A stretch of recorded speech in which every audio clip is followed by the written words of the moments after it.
Hello 108 students, Mr. McCue here again. We're on covering page 2 of section 9.7, and we're going to continue observing what happens if we graph an inequality that's got the quadratic equation set to less than equal to 0. And I'm going to use the same example, x squared minus x minus 12, and we're going to try to make an observation here that when it's less than 0, you're going to graph it like we did in a previous example, which means we are going to go ahead and find the roots or the solutions to this equation. So we factor like we did before, and we find out that we've got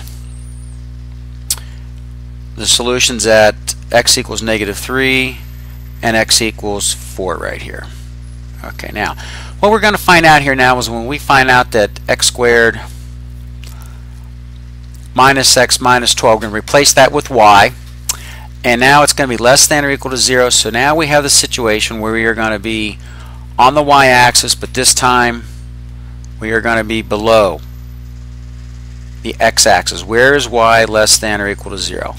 And then we ask ourselves, where of the parabola when we graph it? Now don't forget, this was the a coefficient was a +1, so it started up at the top, it opened up, the vertex was down here. This time we don't really need to see that the vertex is really required, but we could see that the vertex goes below and kind of has what I'm going to call the inner part of the parabola. Okay, now from a graphing perspective, that would be the solution. What we want to realize now is we've got x has a value that is between -3 and +4, and so we might write it notation like this, interval notation, but then don't forget we would eventually put it in MyMathLab. I would like to have it with the parentheses, means we do not include the -3 and don't include the +4, but everything in between. Okay, so that's what you would put in MyMathLab.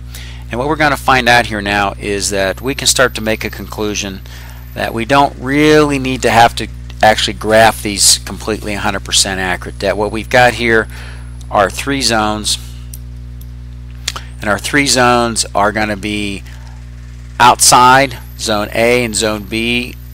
Zone A is outside, zone Z is outside, and zone B is in the middle. And what I'm referring to, if I could push the graph up here a little bit, is zone A was everything less than -3, zone B was in between, and finally zone C was everything greater than. And so your solution sets are either going to be when the graph is positive, opening the way we have it.